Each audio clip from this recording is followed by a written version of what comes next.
সুপ্রভাত বন্ধুরা, কেমন আছো সবাই? আশা করি প্রত্যেকেই ভালো আছো আর আমরাও ভালো আছি। আজকে কি হয়েছিল? আজকে সকালবেলা তাড়াতাড়ি উঠেছি, এই 6:10-15। তার কারণ হচ্ছে রান্নার সব রকম জোগাড় নেই, বুঝেছো তো, কিছু এনে দেবে তবে রান্না হবে। ওই জন্য একটু 5:30টার অ্যালার্ম বাজলো, একটু লেটেই উঠলাম। যাক, ফুল টুল তুলে এসে আমি সবজি কেটেছি। সকালের টিফিনেরটা রেডি ছিল, সবজি রয়েছে ঘরে। মেয়ে বললো মাছ খাবে না, তো তোমার দাদা আবার বলছিল তেলাপিয়া মাছ খাবে। তা আমি বলছি তাহলে তুমি এনে দেবে তোমার মাছ। আর এদিকে মেয়ে বলেছে বড়ার ঝোল খাবে, তাই ডাল ভিজিয়েছি। ডালটা তো ভিজতে একটু টাইম লাগবে। আমার লিওর চিকেনও সেদ্ধ করা হয়ে গেছে। আর সকালের টিফিনে হবে ঢেঁড়স ভাজা, আর তার সাথে হচ্ছে পটল আলু। আর আমি শুক্তো করবো বলে শুক্তোর একটু মাছ ছিল, আর একটু মাছ আনলে পরে ভেজে দিয়ে দেবো। আর পেঁপে সিদ্ধ করেছি, পেঁপে দিয়ে শুক্তো করব। ওখানে বসেছিলাম সবজি কাটতে, এক কারি সবজি কেটেছি, আরও কাটা বাকি আছে। সাথে সব কিছু করলে না, সব কিছু তোমাদের সাথে শেয়ার করে উঠতে পারি না। এক এক সময় 8:30 বাজে, আর তোমার দাদা কখন গেছে বাজারে, এখনো পর্যন্ত আসার নাম নেই। একবার স্নান করে নিলে না আর মাছ ফাছ ধুতে ভীষণ বিরক্ত লাগে। এই রুটি করতে নিয়েছি, ঘর মুছলাম নিচে। তো আসলে এখন এত ঘামে আর লাল ফেলে, ওদের তো মুখ দিয়ে লাল পড়ে, আর সারা ঘর কেমন একটা আঠা আঠা লাগে, পা দেওয়া যায় না। সে জুতো পরে হাঁটি কি খালি পায়ে হাঁটি। এক এক সময় গরম লাগে, জুতোটা খুলে হাঁটতে থাকি খালি পায়ে। আর ওই পায়ে আঠা আঠা লাগলে আমার একদম ভালো লাগে না, যার ফলে কিনা রোজ আমাকে মুছতে হয় নিচটাও। বাবারে,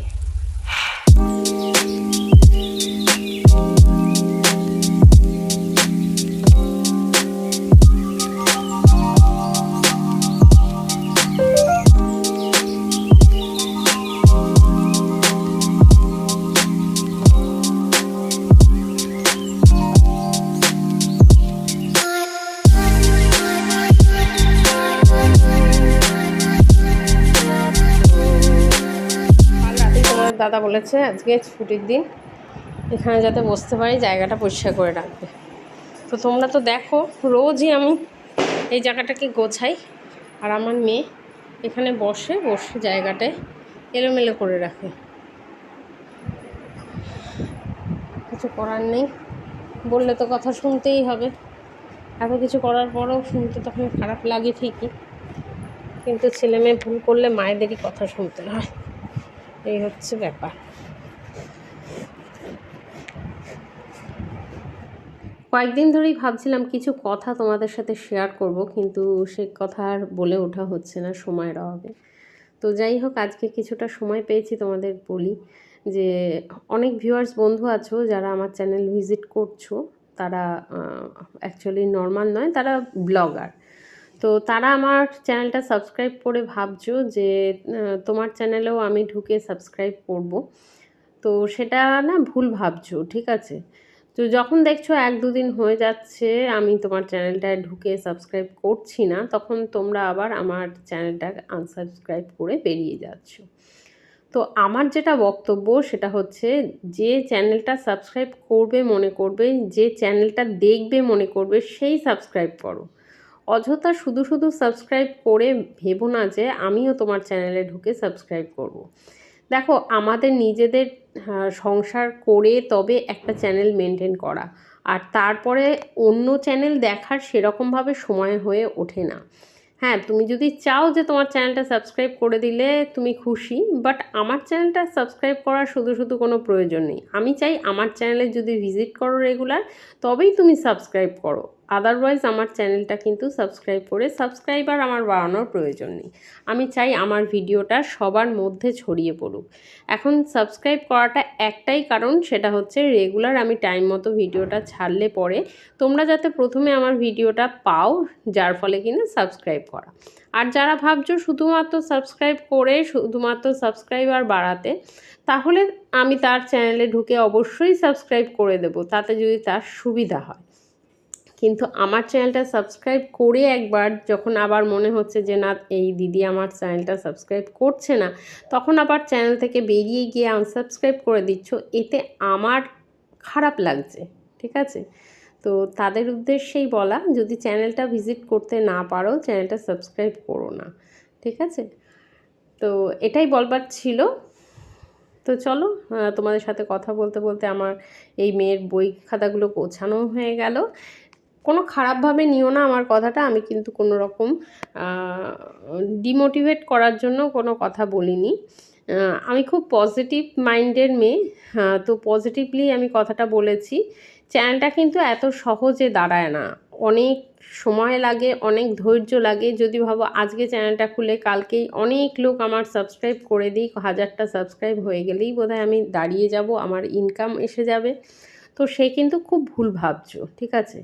একটা চ্যানেলের পেছনে কিন্তু অনেকটা সময় দিতে হয়, অনেকটা ধৈর্য ধরতে হয়, তবেই সেই তোমরাও সঙ্গে থাকো, দেখতে থাকো। তো যাক, চলো, আমার অনেক কাজ আছে, অন্য কাজে এগোবো এবার। দেখো, ঘরটা পরিষ্কার থাকলে দেখতেও কত ভালো লাগে, কিন্তু ছেলে মেয়ে থাকলে তো, বাচ্চা থাকলে ঘর একটু অপরিষ্কার হয়, কথা বলে লাভ নেই। আমরাও ছোটোবেলায় করেছি, মা সেগুলো করেছে, এখন বুঝতে পারি মায়ের কষ্টটা। এখন আর সকালবেলা ঘুম থেকে উঠে জানলা খোলা যায় না, তার কারণ হচ্ছে এদিকটা আমার পূর্ব দিক, তো মানে সকালবেলা ঘুম থেকে উঠেই সূর্য দেবতা একদম ঘরে উপস্থিত হয়ে যায়, আর ঘর হয়ে যায় গরম। ওই পাশের জানলাটা একটু খুলে দেবো খানিকক্ষণের জন্য। এই তোমার দাদা বাজার নিয়ে ঢুকলো, বাজে 9টা 14, 13, 12 এরকম একটা দেখলাম। মাছটা না ধুয়ে তো আমি স্নান করতে যেতে পারবো না, তো আমি ঠাকুরটা দিয়ে এসেছি, সকালেরটা ঠাকুরকে দিয়ে এসেছি, আর এখন করি চা। একটু চা না করলে, দাদাও বাজার থেকে এসেছে, একটু চা খেতেই হবে। তো চা হতে হতে মাছটাও ধুয়ে ফেলবো। বলেছি আমাদের মাছ আনবে না, কারণ আমারও মাছ খেতে ইচ্ছে করছে না, মেয়েরও না। ওই যে বললাম বড়া দিয়ে ঝোল করবো, শান্তি।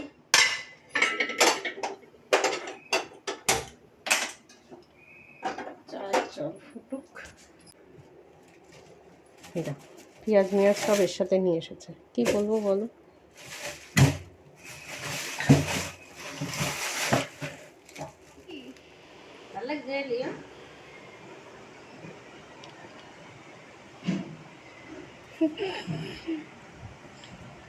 খেয়ে নি না, খাবি না?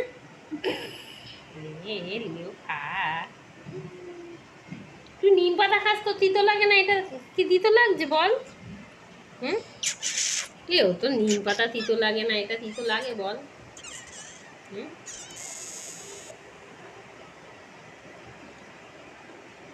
তুই চেটে খেলে পরের জন্ম শেষ হবে না, দিয়ে ওষুধটা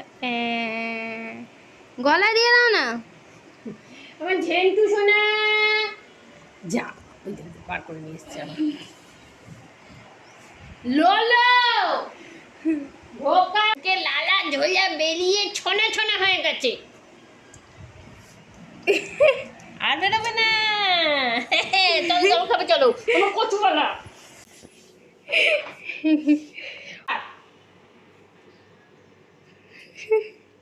দেখ দেখ, গলা দিয়ে দিয়েছি তাও। ও কিন্তু খেলেনি।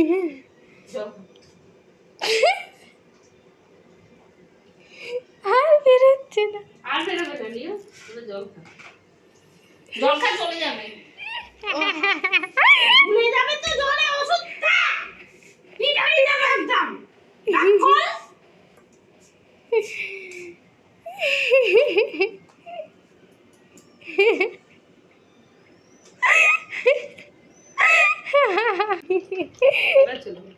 গলাটাও শুকনো ছিল, ওই জন্য চলে আসছে।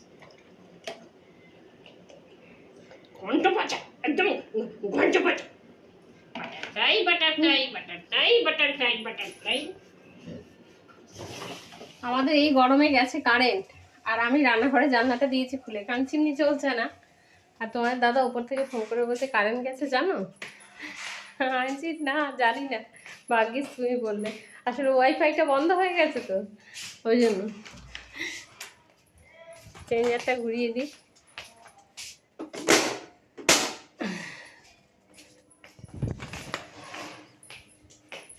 কালকে রাত্রে আসলে গেছিলো, ঠিক করেছে যে ওরা মনে হয় টেম্পোরারি ঠিক করে দিয়ে গেছে, ওই জন্য এখন আবার ওরা ঠিক করতে এসছে।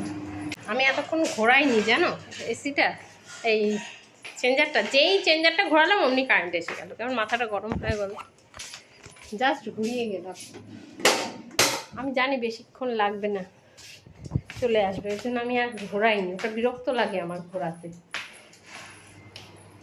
সব লাইট ফাইট অফ করে রেখেছি, এই গরমে না লাইট দেখলে যেন বেশি গরম লাগে।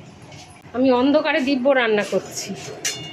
ওই যে তোমার দাদা একটুখানি চিকেন এনে দিয়েছে, বললো আমার জন্য একটুখানি চিলি চিকেন করে দাও, একদম গ্রেভি গ্রেভি করে, মানে কষা কষা করে, ড্রাই চিলি চিকেন খাবে সন্ধেবেলা। হ্যাঁ ঠিক আছে চল, মানে বাড়িতে আছি একটু, তোমরা তো বেরিয়ে যাবে সন্ধেবেলা, আমার জন্য করে দাও। ঠিক আছে, সেটাই করতে নিয়েছি। আর কারেন্ট চলে গেল বলে ডাল বাটবো রেখে আর বাটতে পারিনি, খালি এই ঝোলটা হতে দেরি হয়ে গেল বলে খেতে দিতেও দেরি হয়ে গেল। কারেন্টটা চলে গেল, এবার খেতে দিয়ে দিই, ডাকি। একদম পুরো 2টো বাজে।